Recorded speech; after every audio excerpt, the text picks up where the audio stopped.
Hi everybody, welcome to the OAG RC. I'm Craig and I'm going to be building a DT04 and giving you a good comparison of this new Tamiya chassis against its older sibling, 20 years older sibling, the DT02. Now I didn't realise until I did a bit of research, there's now 20 years between the launch of this chassis and the launch of this chassis. I mean, we had a little stopgap in between with the DT03, but I thought it'd be really great to build the old one against the new one and see what 20 years worth of refinement on Tamiya's entry chassis gives us. I hope you all enjoy the session. It's not going to be a full build. I'll drop in and out as we go along and just show you the key differences between this one and this one over here. And I'm sure we'll get this up on the bench at the same time and take a look at how the design has changed in the middle with this particular one, which is a really sound performer around the Orchard Raceway. It's got a couple of second places over the last couple of years, and it certainly goes well against those other buggies. I am highly anticipating that this one over here will do a lot better out on the track, or you'd hope so, with 20 years gone by between them. Right, let's get stuck into it. And there was me thinking that there was no differences between the diffs, and there already are. So this is more of a slot for the outdrives to go into, and this has got, you see, like a bit of a geared design, so they are subtly different. The rest of the diff is exactly the same, goes together exactly the same, but there are differences on the internal gears, which is already very interesting. So one of the cool things about the Sandviper is it comes with a bag of kit bearings. Unfortunately, the DT04 does not, so you've got to go out and buy yourself the bearings that you need in order to complete the build. You don't really want to be using the plastic bushings that come with the kit. So get rid of those, get yourself some bearings, and then the counter gear is exactly the same in both kits. Another subtle difference, the prop shaft of the DT02 is hollow and the prop shaft of the DT04 is solid, which I thought was interesting, both the same length. And I have used rubber shielded bearings in the DT04 and the metal shield bearings that come with the DT02. So another subtle difference between the two builds. Two gearboxes, subtly different. So obviously I pointed out the differences on the diff on the inside, and then we've got this bracket here on the back of the DT04, which I'm assuming is to support the cage, goes on around the back, and therefore it has two slightly longer 15mm self-tappers on the back instead of the 10s that are over there on the DT2. But other than that, this gearbox is pretty much identical. So next stop is putting on the motor. Now, I know a lot of people will prefer to see something a bit quicker in these cars, but for me, I always start with the silver can where I can on the Orchard Raceway. Silver can. Because I like to give myself some room for improvement over time. And if all the cars have just got like a sport tuned or a GT motor in to start with, there's nowhere for them to improve from. So it's difficult to get them all so they can sort of compete with each other. So we started out with silver cans. This one did come, the DT04 did come with a torque tuned motor in, but I've just decided that we'll put that aside for a later date and we're going to whack in the 540 silver can. So let's get these motors mounted up. So as rear arms went on exactly the same. Difference with the Sandviper is there are some little ball joints on the back of the gearbox there, which is where I think the CVAs are going to pin to. I've got a feeling that this one is going to use step screws to put the shocks on, but we will know once we get to mounting those shocks. And if we do, I think I've got some more ball joints. At some point I might change that and hop that up and just connect to the ball joints rather than with step screws. Just realised I was wrong about these. They're not for the suspension, they're for the adjustable arms that go on this particular chassis. So this one has the adjustables already on, that's the DT02, and the DT04 out of the box has got the standard top arms. However, they are replaceable for adjustables, and the adjustables come in the kit. All the turnbuckles are there. So at a later date, I will hop this up and put those adjustables on. So after a little bit of wrestling, we've now got our DT04 over here with fixed top arms and inside there plastic drive cups, and then the DT02 Sandviper has got adjustable top arms and metal drive cups. So it's subtly different, but that is because that is a slightly hopped up kit compared to this one, which is, I would say, an entry level out of the box. Well, I'm just looking at the uprights here for the rear, and they are slightly different. So this is the DT02, sorry, DT04, this one, in a different plastic, and this is the DT02. So it does appear more adjustments on the top than on the standard hub, and it actually feels different. It feels like it's made out of different material altogether. So that's interesting, isn't it?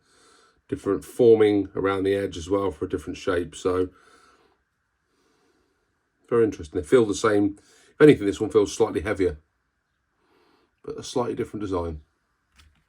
And just before I get into the rest of the assembly, the differences, you know, I'm going to tell you is there's metal drive shafts and hubs or out drives or whatever they're called. I can't remember the name of them. Not very good with all the technical names. And these are plastic, and there's plastic already there in the uprights as well. So that is some of the differences that we're seeing here. There's definitely some cheaper hardware, although I would say these are pretty hard wearing. I know these will be too. They're obviously lighter than this. Well, actually, no. These are slightly lighter. So I'm sure that the metal hardware is going to be hard lasting and be able to take more power than these. However, these are in the kit because I would say cheaper, easier to manufacture for this new DT04. So here are the gearboxes.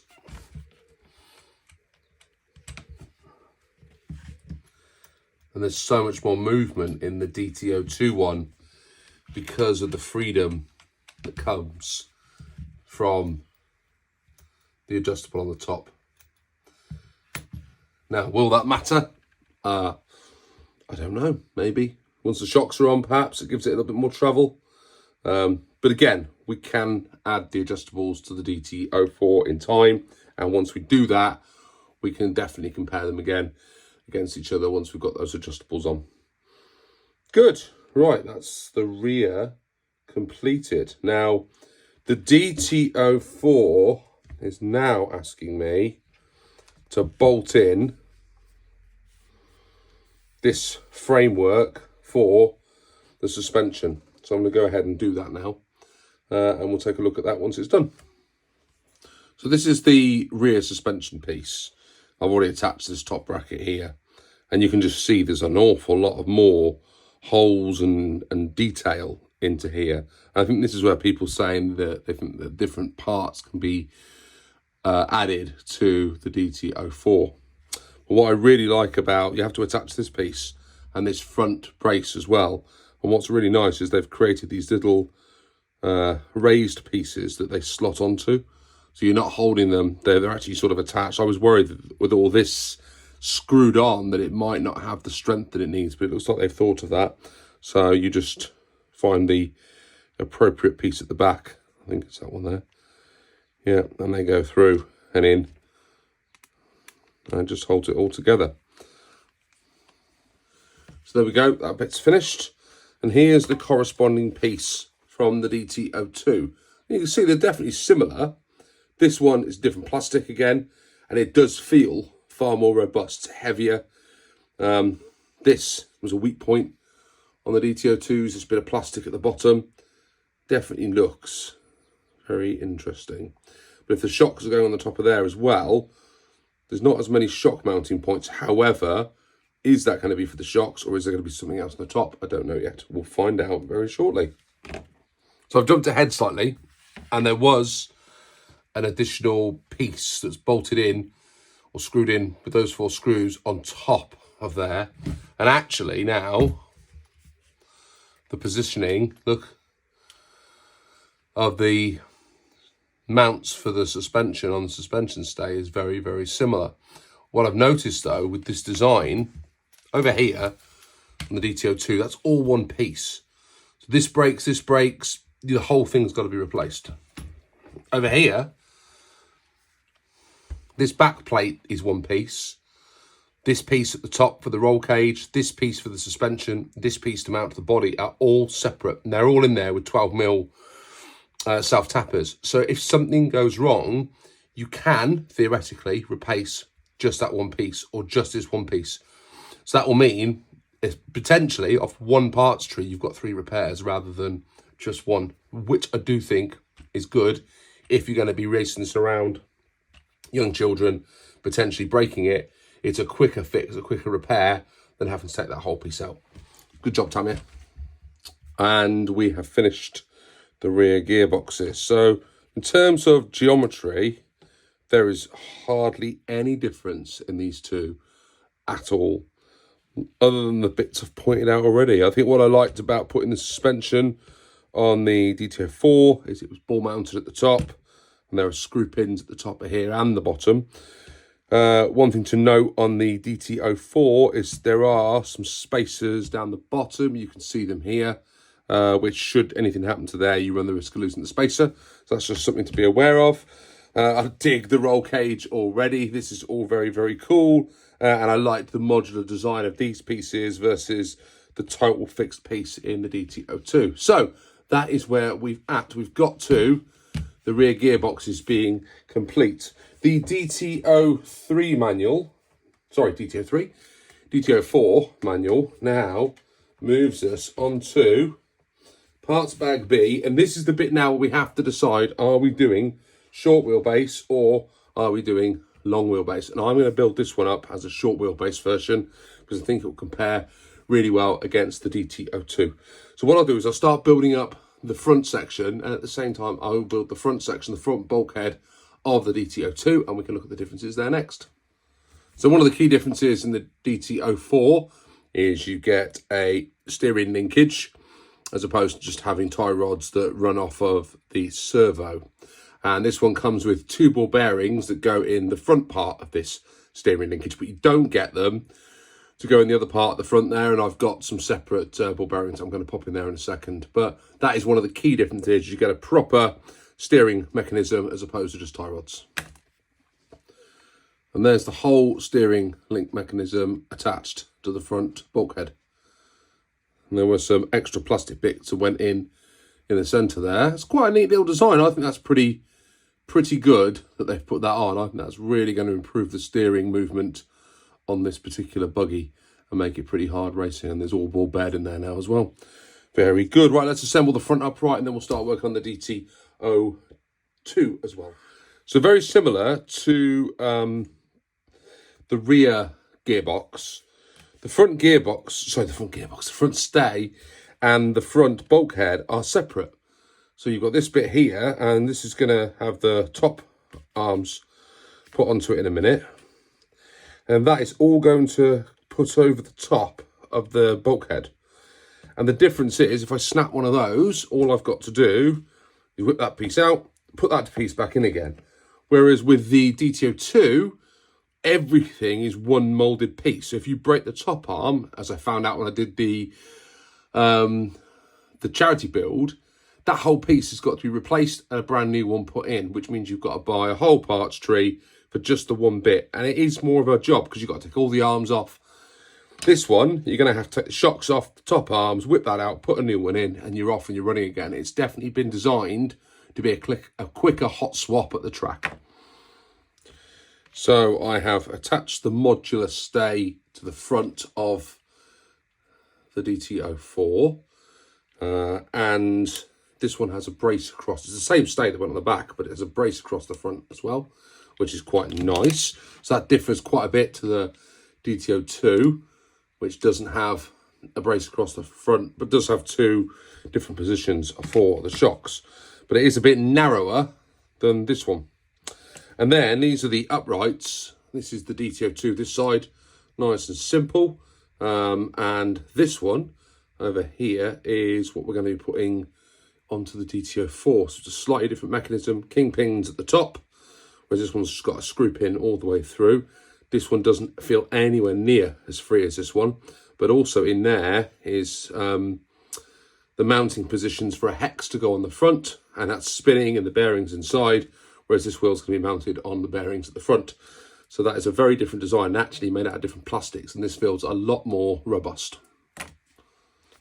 Okay, a sneaky little look at how the long wheelbase is different. And I think actually the top arms are actually changed to adjustables already in the long wheelbase. So they would just go straight on as adjustables, not as the kit arms, which I think is interesting. But most of it's the same. I think it looks to me like these rear arms are switched around the opposite way. But hopefully, at some point, we'll get to have a play around with the long wheelbase. So I think, if I was to flip over another page, we're all the way up to part C, or bag C rather, which is the front end now all put together. And it looks very similar, as you would well expect, to the DT02. I mean, there's a lot more hardware involved. You see that the bottom plate where the bulkhead is all positioned and built up just seems a bit more robust. And of course, this one's got the steering mechanism built into it as well. So that front end just feels a little bit heavier. It also has the arms, of course, just adding some extra weight. But all the dimensions are the same. The shocks are the same size. Everything is very, very similar, but better. It's like a improved version of, which is really what I expected so far. So the next step now is to get the chassis tub out, and I've been looking forward to taking a look at this. I'm required to clear as much debris out of the way as possible, so you get enough viewing space to take a look at these two side by side. So this side is the DT02, and this side is the DT04. The rear, interestingly, is very similar. You'd expect so, because the gearbox positions are going to be very similar. This one's got the additional mounting points, which people think is for the BBX gearbox. And this one has a slight kick at the back, and this one is more flat. The tubs then start here. There's mounting points here for the rear bulkhead. This one has just got 2 screw points, and then these 2 on the side. I think these side ones are going to be for the bodywork. So I think that, plus the rear ones, is where our gearbox is bolting in, whereas this one has a bit more reinforcement. Battery trays are in the middle, nice central locations, room either side for electronics. This one is slightly more tapered in at the front than this one earlier. This one swoops around on the DT02, and this one's more angular, probably to fit that body set that we know comes on top of the DT04. And then at the front, not as much space, interestingly, as there is in the front of this. The bulkhead sits in here. It looks to me like the mechanism, the steering mechanism and the bulkhead's all going to bolt in through the front there. It's very, very similar, isn't it? There's not a lot of difference between those two. If anything, I'd say the front end of this looks slightly narrower. They both seem to be made from similar plastics. On the bottom, again, look at all those different mounting points at the bottom that you can see there, which people believe is for mounting up the BBX gearbox. Looks like the front end looks like it slides in to that front section a little bit more there at the front of the DT04. And on top of each other there, you can see where there's some additional blank spaces on this chassis where it cuts in a bit quicker than the other one. But ultimately, there's not a huge amount of difference between the two, is there? Very, very similar, which is what we all expected it to be. So let's get on with the rest of the build.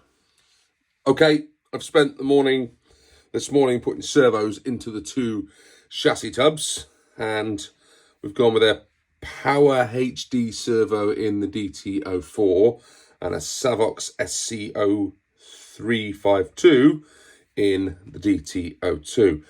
They feel very similar. This servo I've not used before, and it has that nice pound that goes on when you twiddle the transmitter. This one has it a little bit, but not quite as much. But this is super responsive. This one came out of the Cougar. This one is brand spanking new, and I quite like this servo. Might become my favourite. So both in the chassis, very, very similar. They both use the same uprights to go in. What I really like about the DT04 is the servo wire comes out the side and goes down this channel to the back here, and I think that's quite a neat little design. But yeah, both in the same sort of position. Of course, this one doesn't have any steering rods on because the steering mechanism is all built in to the front bulkhead. So the next job is to put the rear and the front bulkheads on. Rear gearboxes are on. So very, very similar. Because of this brace that's here, the mounting points sit closer in the chassis than they do on the DT02. But other than that, they've mounted up very, very similar. So what I noticed when I put the gearbox into the chassis tub this side is it just slotted into place. This one took a little bit more locating on the DT02, and that's probably just the difference in the way that it's been engineered on the bottom of there versus the classic design on the bottom of the DT02. What I would say, as I did notice, a little bit of flex when I was putting it onto the chassis on the DT04. Now, I don't know whether that's just because it's a different type of material. I don't know whether that's just because it's a bit thinner, but it did feel like this one flexed a little bit more when I was applying the pressure for the screws than the old-fashioned DT02. Make of that what you will. Right, let's get the front ends put on. All right, turn them around so you can see the front ends of these on. So the steering mechanism here is just a regular servo saver, and then the steering arms off of it. And then over here, you've now got the servo saver, the steering crank, and then connected to the arm. So a slightly different setup. I like this view because you can see the two different mechanisms before I put the front braces on. And if we flip them over, you can see the subtle differences in the way that the front ends are mounted straight across on the DT02, and then a nice staggered setup on the DT04. And that actually attaches onto this chassis slightly further back. So that's the front end point of the chassis, whereas this just bolts straight onto the front over here. Front braces are now both on both cars. So this one is the standard plastic one that comes with the DT02. Two at the front, two at the back. Nice and simple. What I didn't realise when I was putting this together is the body set here acts as the front brace for the DT04. So you have two here, and two in the front. So that's actually really clever because that whole body design now that all comes together incorporates the front brace. What I was thinking though is when this becomes a standard buggy without all the body shell on it, where does the front brace come from? So if you were to mount up a Sand Viper body kit on this, which I believe is possible, where does your front brace go? And how do you create that front brace? Interesting. But I think there's an awful lot of similarities between these two, but also you can feel the difference in the engineering that's gone into the DT04 so far.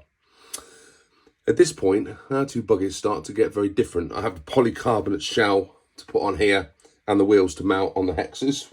So it's hexes at the back and bearings on the front. This one over here has hex wheels throughout. So the front wheels are mounted on these axles, which are already spinning free because the bearings are already in the front. So there's just hexes that go on the front and the wheels are going to screw onto those hexes. This then has that full roll cage body set put on it. So what I'm going to do now is continue working on this and getting the body cage done. I'll do the body shell for this and mount up off camera, and then we'll take a look at the two chassis side by side once they're completed. So I'm halfway through putting the bodywork on. I paused at this point just to show you these side panels here just slot very neatly. There's almost like a ridge that goes around the body shell, sorry, the chassis plate here. And that piece just slots nice and neatly on top of there. These side pieces here slot onto these here. You have to make sure there's a little tab down there that you have to make sure you cut off. I forgot to do it. And they just slip onto there. And that front brace, front panel there, kind of just covers up the mounting points there. But what's really cool is when you're doing this piece, you're strengthening with two more screws back here, and there's a great big one that drives through the front and just holds that brace on a bit further as well. Let's get this bit finished up. Oh, and also, I've done my driver. Look at him. First time I've ever done one of these, and they are really, really, really satisfying to put together and paint up. So, we're making good progress. So I've put the roof mechanism on. Two pins go either side, and they're specific pins because if you look, they're flattened off at the edges just to stop them hanging over too much. This little dial here at the front then turns 90 degrees and the whole roof mechanism lifts up. You then have access to the driver figure who slides out. And then you have your battery going in there. Driver figure pops back in. And that actually I think is important because I think it sits and holds the battery in place. The top cover comes back down till it clicks, turns. That turn actually locks it in place. But inside there are two tiny hexes that you can get this into, and you can turn half a turn and it stops that from turning as well. I think that with the hinge, with the clips either side, I think that they will keep everything in place. But if you lose those, both of them, there could be an issue with that. Certainly if this is quite loose. So it would be worth nipping that up. Certainly if you were going for a good old bash, you'd nip that up. I think it looks really cool. I like the design. I like the fact that it's a little bit unique and a little bit different. I have found it a bit fiddly, mainly because that's quite a lot of steps to get a battery in and out, which if you're a young kid and you're swapping your batteries over, could be a bit of a pain, especially if you're out in the car park. There's things that you can lose.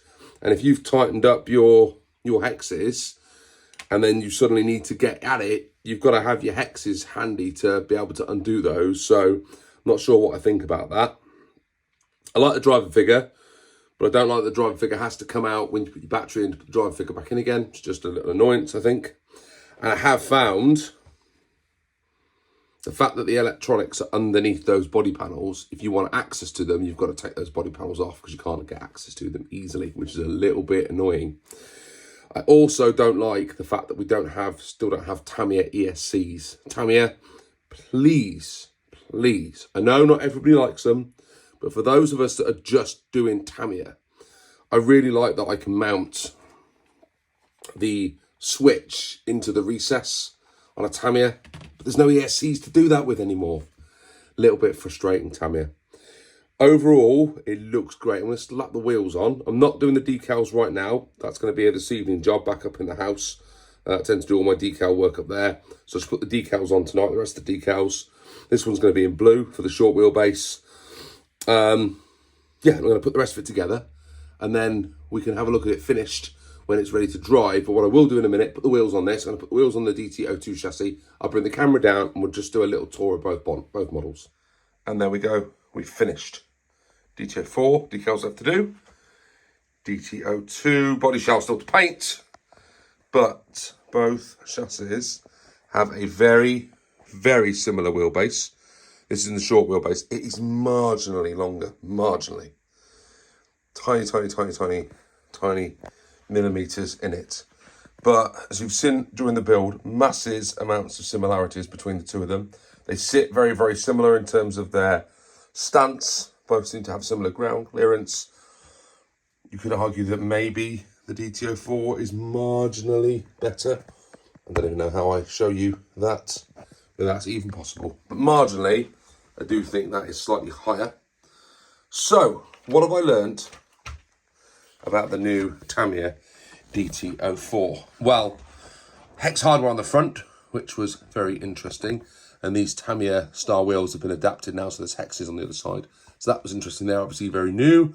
So if you need some new wheels for your DT04, you need to make sure you get the right ones. The body paneling, well, I'm not exactly sold on it. I think it looks good, but to get inside there, you've got to take all those body panels off. It's not just as simple as lifting off a polycarbonate shell like that one over there and getting access to all your electronics. You've got a bit more work to do with the DT04 next gen. I quite like the improvements that were made to the stays, that they're modular. So if something happens to the front of that, you just replace that front brace rather than having to replace the whole bulkhead, which if you were out racing this or bashing it around, you'd be back up and running a lot quicker. I like the fact that there's some hop-ups in the kit. So there are the front arms and the rear arms that can be replaced to tie rods to give you some more adjustment. I think if you use the long wheelbase, it moves them to tie rods on the front anyway. So that is a subtle difference. I'm not so sure about the locking mechanism for the canopy. I think it's kind of cool. But if you lock that up with and turn those hex screws in there when you're out running around and you need access to it and you can't get access to it, that is going to be a little bit frustrating. I like the driver figure. I think he is super cool in there. That's mine. Very nice. There were some little stickers that you can colour up and cover up those screws, but I didn't bother because when it's whizzing by, you're not going to see all that sort of stuff. That's great. I like the fact that there's a good cable management system in there. That's nice. And there's 2 antennas that come in the kit that I haven't put on there, but they will go either side and make it look super retro. Oh, on the front down here, there are some additional attachment points. I think that's going to be a set of sway bars in there somewhere. And I think if I look on the back of here, somewhere, where can you see that? Flip over. There we go. On the back of there is the attachments for the sway bar. So I think at some point we are going to be getting some sway bars. Maybe the DT03 sway bars fit. I don't know. What else can I say? Rear gearbox, absolutely fine. Some additional mounting points. You can also, in the kit, there are some parts that allow you, that's not great for camera work, is it? They go in here at the bottom of the shocks, and they allow you to change the mounting positions of the shocks, which is pretty cool. And right at the back, there are some additional mounting points on the rear cage. Not quite sure what those are for, but very interested to find out. On the whole, I think Tamiya have done a good job with the next gen. I'm quite pleased with it. What do you think? What are your thoughts? I am reserving full judgment, of course, until that one has been able to go up against this one, the DT03. Now, that one does have a longer wheelbase than the others, and that does do consistently better around the Orchard Raceway than either of those DT02 models that I've got. So, will the DT04 be able to beat the DT03 and the DT02 out on the Orchard Raceway? And that's what I want to find out next. So, let's hope for good weather. Let's hope that we don't see torrential rain between now and when I want to run. And let's get the DT04 out on the track against its older rival siblings. Thanks for watching. I'm Craig. This is the OAG. See you all soon. Goodbye for now. Bye, little dude.